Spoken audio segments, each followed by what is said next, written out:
Hello everyone. तो आज हम लोग क्लास 8 चैप्टर 2 प्रश्नावली 2.2 का प्रश्न संख्या 6 से लेकर 10 तक करेंगे। प्रश्नावली 2.2 का आज सेकेंड क्लास हो रहा। इसके पार्ट 1 में हम लोग जो है क्वेश्चन नंबर 1 से लेकर 5 तक किए थे और पार्ट 2 में आज हम लोग 6 से लेकर 10 तक करेंगे और इसी के साथ आज प्रश्नावली 2.2 जो है फिनिश होगा। ठीक है ना। तो चलिए क्वेश्चन नंबर 6 पहले करते हैं। तो सबसे पहले क्वेश्चन को ध्यान से पढ़िए। क्वेश्चन कह रहा है कि बिल्लू के पास 1 रुपया, 2 रुपये एवं 5 रुपया के कुल 160 सिक्के हैं। ध्यान से देखिएगा, 1 रुपया के, 5 रुपया के और 2 रुपया के, तीनों मिलाकर 1 रुपया, 2 रुपया और 5 रुपया तीनों मिलाकर कुल कितना सिक्का है? 160 सिक्का है। अब कंडीशन देखिए कह रहा है कि जिनका कुल मूल्य 300 रुपया है, यानी ये 160 सिक्का का वैल्यू जो है 1 रुपया, 2 रुपया और 5 रुपये को मिलाकर तो रुपया कितना होता है? 300 रुपया पड़ता है। ठीक है। तो यदि 2 रुपये के सिक्कों की संख्या 5 रुपये के सिक्कों की संख्या की तिगुनी है, यानी जितना 5 रुपये के सिक्कों की संख्या उसका तिगुना क्या है?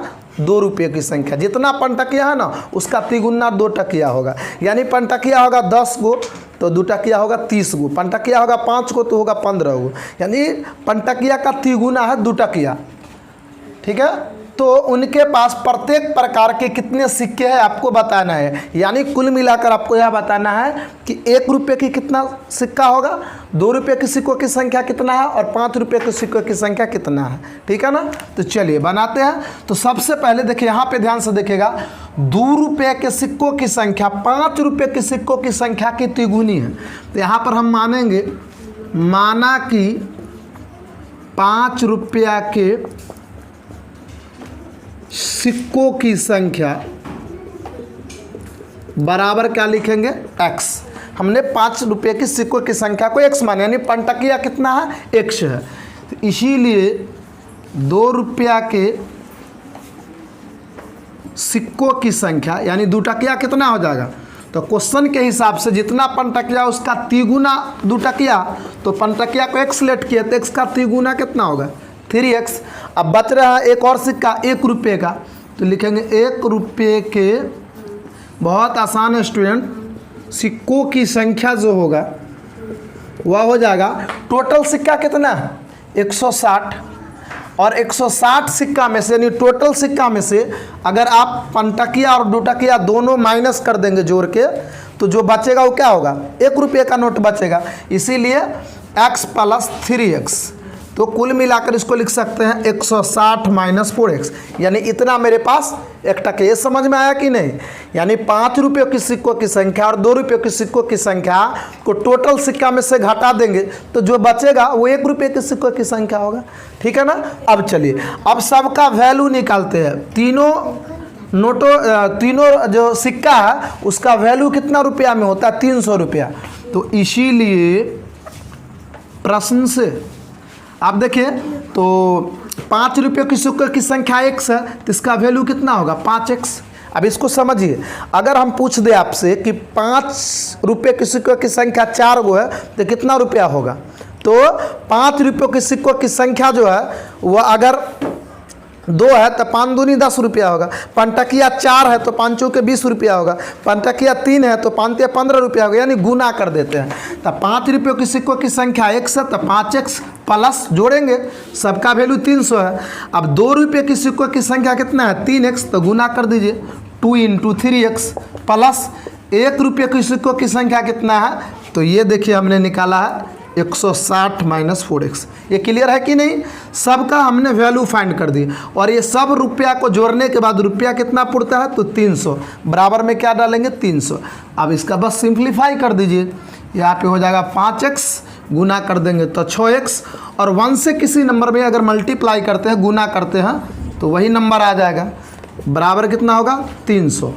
अब चलिए इसको जोड़ते हैं, 5x और 6x कितना हो गया? 11x, और ये माइनस का कितना हो जाएगा? 4x, और बराबर 300। ये देखिए प्लस का 160 है, अगर इसका ट्रांसपोजिशन करेंगे, पक्षांतर करेंगे, तो इधर आने से माइनस हो जाएगा। तो या 11x में से 4x गया तो 7x बचेगा और इधर 140 बचेगा। 300 में से 140, सॉरी, हाँ 140, हाँ नहीं, यहाँ पे बचेगा 160 है ना, देखिए माइनस मैंने गलती कर दिया, यहाँ पे 160 है तो यहाँ 160 माइनस करेंगे, तो 160 माइनस करेंगे तो कितना आएगा, 140 आएगा। ठीक है ना, नीचे दिख रहा है स्टूडेंट्स। तो यहाँ पर लिखेंगे x इज इक्वल टू होगा 140 बटे में 7 हो जाएगा, तो इसको कैंसिल कर दीजिए, 20 बार में कैंसिल, इसीलिए x बराबर कितना आ गया 20। x बराबर कितना आ गया 20। तो कुल मिलाकर के 5 रुपये के सिक्कों की संख्या कितना है 20, और इसका तिगुना दो के सिक्कों की संख्या है, तो 20 तिहाई 60, और 160 में से 20 और 60 80 घटा देंगे तो 1 रुपीज का 80 बचेगा। तो सबसे लास्ट में लिख लेंगे, अतः 5 रुपये के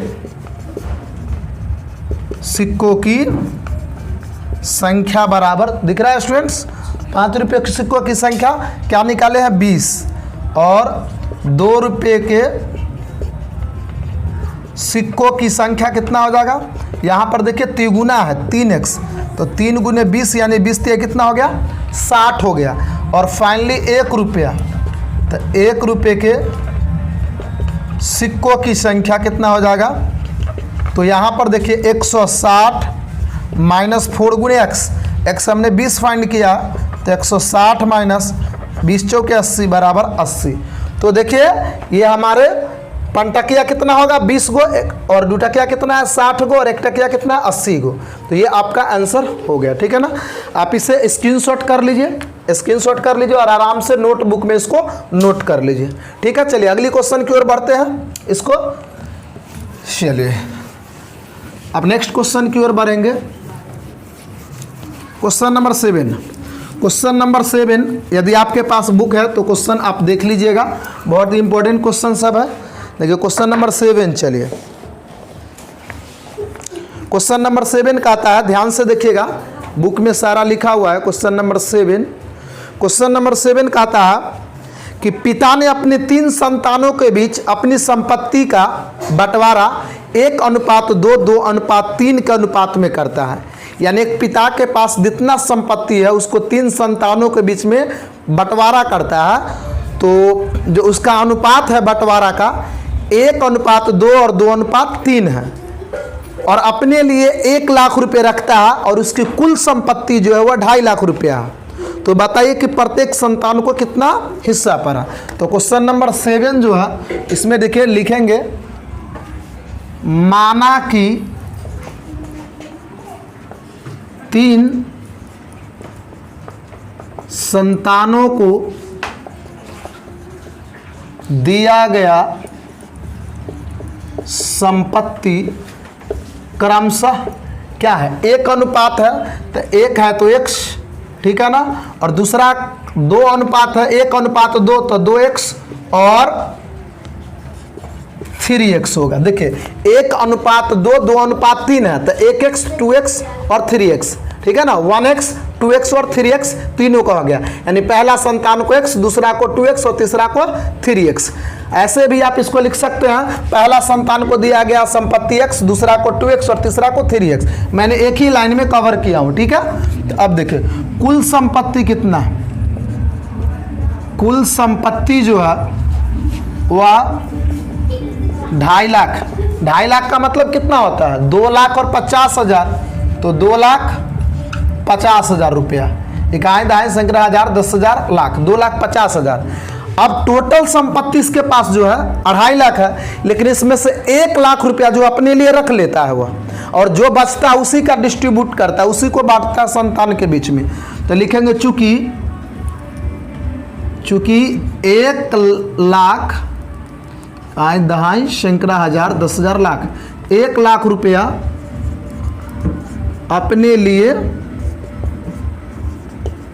रखता है, 1 लाख रुपया अपने लिए रखता है, इसीलिए क्या हो जाएगा कि अपना 2.5 लाख जो टोटल संपत्ति था उसमें से 1 लाख को माइनस कर देंगे, तो बचेगा कितना, तो 1.5 लाख, यानी 1,50,000 रुपया उसको बांटने के लिए, यानी यही पैसा को, इतना ही संपत्ति को वह तीनों संतान के बीच में बांट रहा है। क्लियर हो रहा है कि नहीं, एकदम बहुत आसान क्वेश्चन है।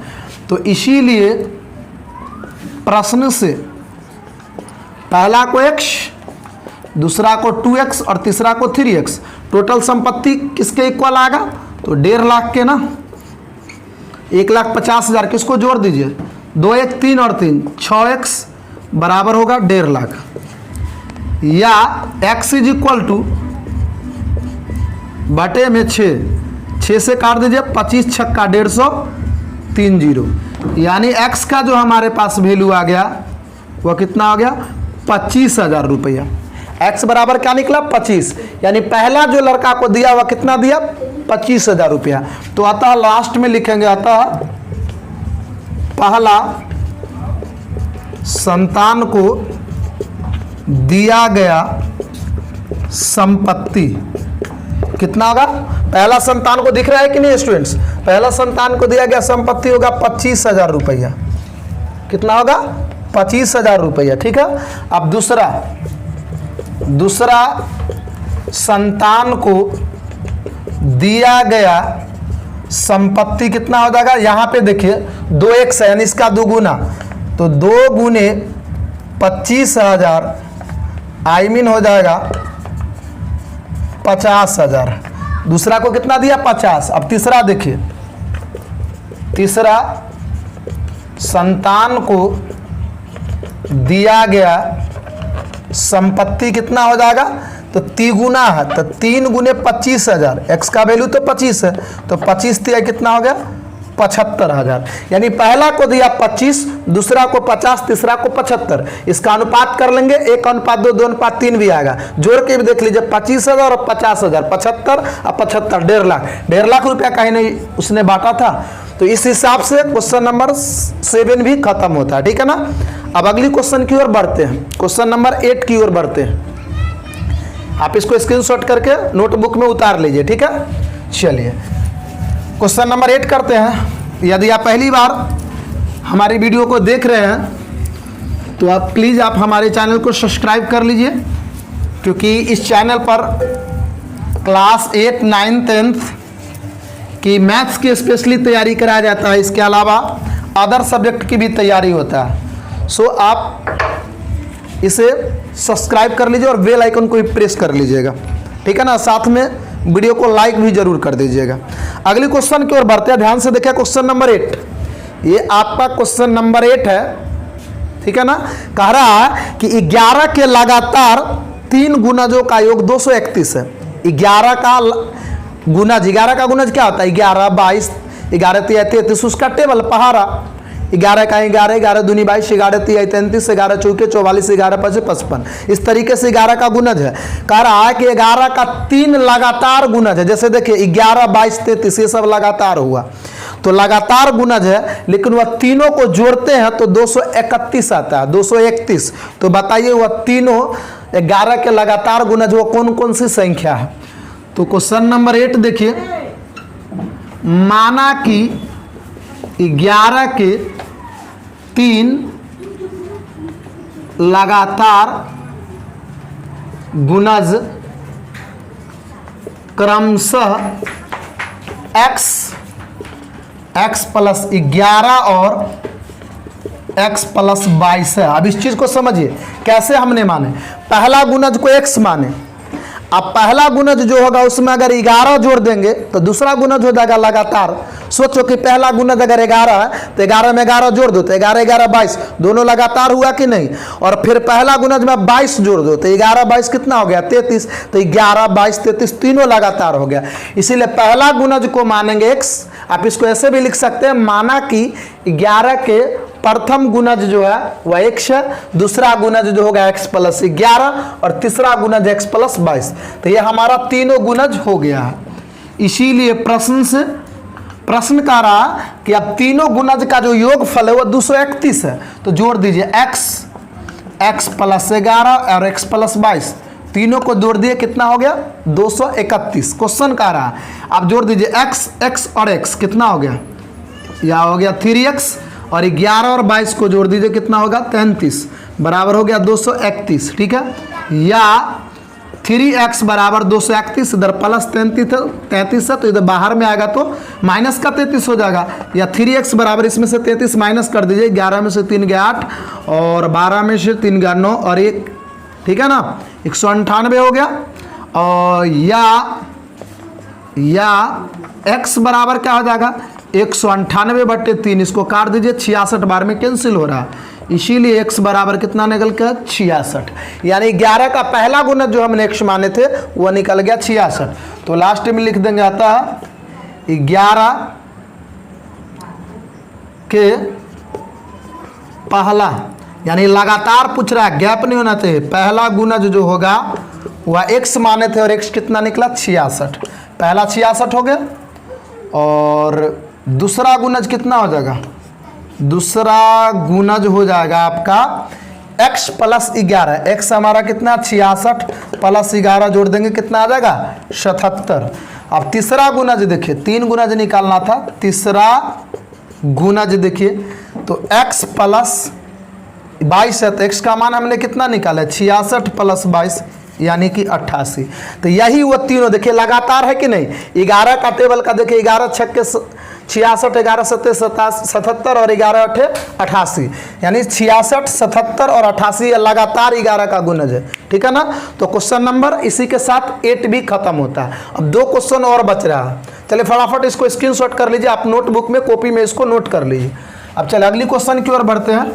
क्वेश्चन नंबर आपका 9 हो जाएगा, 2 क्वेश्चन और बच रहा है, फटाफट से 2 क्वेश्चन कर लेते हैं। क्वेश्चन नंबर 9 है, क्वेश्चन नंबर 9 है, जरा क्वेश्चन को देखिएगा ध्यान से, ये देखिए आपका क्वेश्चन है, ठीक है। तो क्वेश्चन नंबर 9 कह रहा है कि संकुल संसाधन केंद्र मध्य विद्यालय फड़ाना में आयोजित बाल मेले में प्रत्येक विजेता छात्र को 2 कलम एवं विजेता को छोड़कर से सभी प्रतिभागियों को 1 कलम दिया गया। सिंपल समझिए, एक बाल मेला आयोजित किया गया, उसमें प्रतियोगिता कराया गया, कंपटीशन कराया गया, तो उसमें जो स्टूडेंट्स ने जीता उसको 2 कलम दिया गया और जो नहीं जीता, जो केवल अपीयर हुए थे, उसको 1 कलम दिया गया।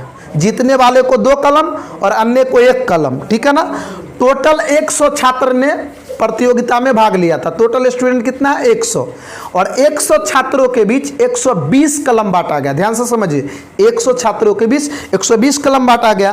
तो विजेता छात्रों की संख्या बताए, यानी कितने छात्र थे जिसने जीता था, उसकी संख्या बताना है। तो लिखेंगे माना कि विजेता छात्रों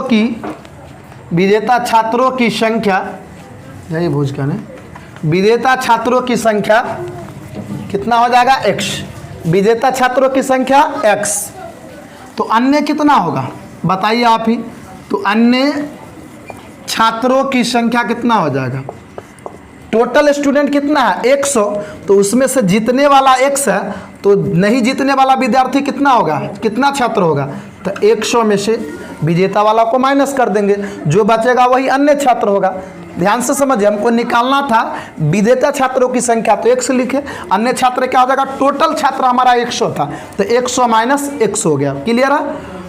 तो इसीलिए प्रश्न से, ठीक है ना, अब विजेता छात्र जो है उसको 2 कलम दिया जाता है, तो यहाँ पे क्या हो जाएगा 2x प्लस जो अन्य छात्र उसको 1 कलम दिया जाता है, तो 1 कलम का मतलब हुआ इसको 1 से गुना कर देंगे और दोनों छात्रों को मिलाकर टोटल कितना कलम बांटा जाता है 120 कलम, तो दोनों का प्लस करके 120 कर दी, तो यहाँ से x और 1 से इंटू करेंगे तो यही रह जाएगा बराबर का 120। 2x में से x माइनस कर देंगे, यहाँ पे लिखेंगे या 2x में से x माइनस करेंगे तो कितना आएगा x, और बराबर क्या हो जाएगा 120, इधर प्लस 100। चलिए एक बार डिटेल से बनाते हैं आप लोग को ताकि दिक्कत ना हो। 2x में से x गया x और प्लस का 100 बराबर 120, या x बराबर 120 माइनस 100, इधर प्लस इधर आकर माइनस हो जाएगा, इसीलिए x बराबर कितना बच गया 20, x बराबर कितना बच गया 20। तो हमसे पूछा था कि विजेता छात्रों की संख्या, तो विजेता छात्रों की संख्या हमने x माने थे और x बराबर क्या मिल गया 20, पता चल गया। अतः लिखेंगे, अतः विजेता छात्रों की संख्या बराबर कितना हो गया 20। आपका आंसर आ चुका है। फटाफट से इसे भी कॉपी में नोटबुक में नोट कर लीजिए। अब आज का आखिरी सवाल होगा, आखिरी प्रश्न होगा, तो चलिए लास्ट क्वेश्चन नंबर देख लेते हैं। इसको पहले मिटा देते हैं। चलिए आखिरी क्वेश्चन है आज का, और इस प्रश्नावली का आखिरी क्वेश्चन, और इसी के साथ प्रश्नावली 2.2 पूरा फिनिश हो जाएंगे। चलिए क्वेश्चन नंबर 10 एक बार आप देख लीजिए, आपके पास बुक होगा वहाँ से भी देख सकते हैं। तो चलिए मैं बताता हूँ कि क्वेश्चन क्या कह रहा है। कह रहा है रवि के पिता की वर्तमान उम्र रवि के वर्तमान उम्र के तिगुने से 5 वर्ष अधिक है। यानी रवि का जो पिता का उम्र है, रवि का जो भी वर्तमान उम्र है उसके तिगुना से 5 ज़्यादा उसके बाप का उम्र है, पिता का। तो 5 वर्ष बाद उनकी आयु के उम्रों का योग, यानी 5 साल बाद बेटा का उम्र और बाप का उम्र को जोड़ते हैं तो 47 वर्ष होता है। तो दोनों की वर्तमान उम्र ज्ञात करना है, दोनों की वर्तमान आयु कितना था। तो सबसे पहले लिखेंगे क्वेश्चन नंबर 10 है, माना कि रवि का वर्तमान उम्र एज, ठीक है ना, बराबर लिखेंगे x वर्ष। क्या मानेंगे? x वर्ष। इसीलिए रवि के पिता की वर्तमान उम्र क्या हो जाएगा स्टूडेंट्स? तो जितना बेटा का उम्र है उसका तिगुना, तो x का तिगुना कितना हो जाएगा? 3x, और 5 अधिकत इसमें 5 जोड़ देंगे और उम्र को वर्ष में लिखा जाता है। समझे कि नहीं? यानी बाप जो है बेटे का उम्र का तिगुना से 5 ज़्यादा है, इसीलिए x का तिगुना किए 3x और प्लस 5। अब लिखेंगे 5 वर्ष बाद रवि का उम्र, ठीक है ना। तो अभी कितना है x, तो 5 साल बाद कितना हो जाएगा? x plus 5। कभी भी अगर बाद वाला उम्र पूछे तो उसमें प्लस किया जाता है। इसको सिंपली लॉजिक लगाओ ना। यदि मान लो थोड़ा देर के लिए कि यदि आपकी उम्र अभी क्लास 8 में है तो आपकी उम्र कितना होगा? मानकर चलिए 12 वर्ष होना चाहिए कम से कम। तो अभी आपका उम्र 12 वर्ष है मान लीजिए, तो 3 साल बाद कितना हो जाएगा? तो 12 और 3 15 साल की आप हो जाएंगे। 3 साल बाद आप कितने का हो जाएंगे? 15 का। तो बाद वाला में प्लस करते हैं और पहले वाला में माइनस करते हैं। तो यहाँ बाद वाला कर रहा है, तो अभी x है तो 5 साल बाद क्या हो जाएगा? x plus 5। अब बाप बढ़ेगा, बेटा बढ़ा तो बाप भी तो बढ़ेगा ना। तो लिखेंगे 5 वर्ष बाद रवि की पिता का उम्र, रवि के पिता का उम्र कितना हो जाएगा? तो अभी कितना है वर्तमान में? कितना है रवि का पिता का? 3x प्लस 5, इसमें 5 और प्लस कर देंगे 5 साल बाद, तो कितना हो जाएगा? 3x और 5 कितना हो गया? 10।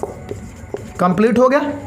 तो अब देखिए आराम से, अब क्वेश्चन कह रहा है कि ये वाला उम्र यानी 5 साल बाद रवि का और 5 साल बाद रवि के पिता का, ये दोनों उम्र को अगर जोड़ते हैं तो कितना आता है?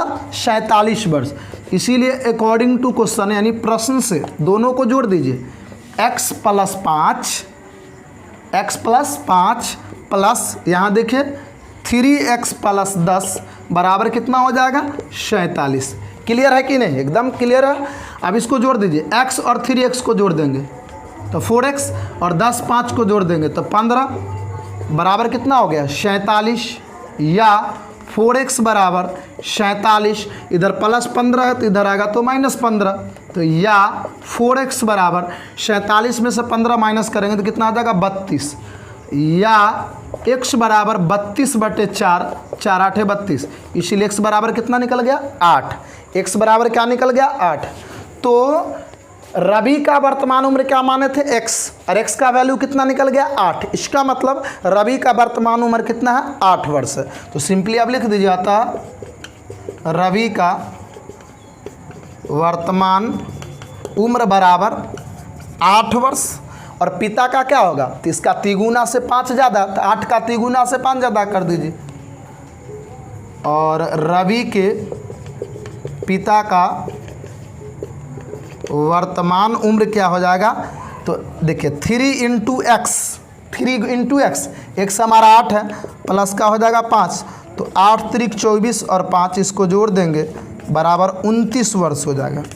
बाप का कितना हुआ? 8, बेटा का कितना हो गया? 29।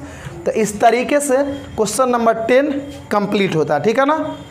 तो यदि अभी तक आप हमारे वीडियो को लाइक नहीं किए, शेयर नहीं किए हैं तो प्लीज़ लाइक कर दीजिए, शेयर कर दीजिए, और साथ ही आप हमारे चैनल को सब्सक्राइब नहीं किए तो हमारे चैनल को सब्सक्राइब करके बेल आइकन को भी प्रेस कर लीजिए, क्योंकि इस चैनल पर मैं मैथ्स से रिलेटेड एजुकेशनल वीडियो आप सभी के लिए लेकर आता हूँ। इसीलिए आप सभी के लिए ये वीडियो और ये चैनल बहुत इंपॉर्टेंट है। Thank you so much. फिर मिलते हैं नेक्स्ट वीडियो में, तब तक के लिए बाय बाय।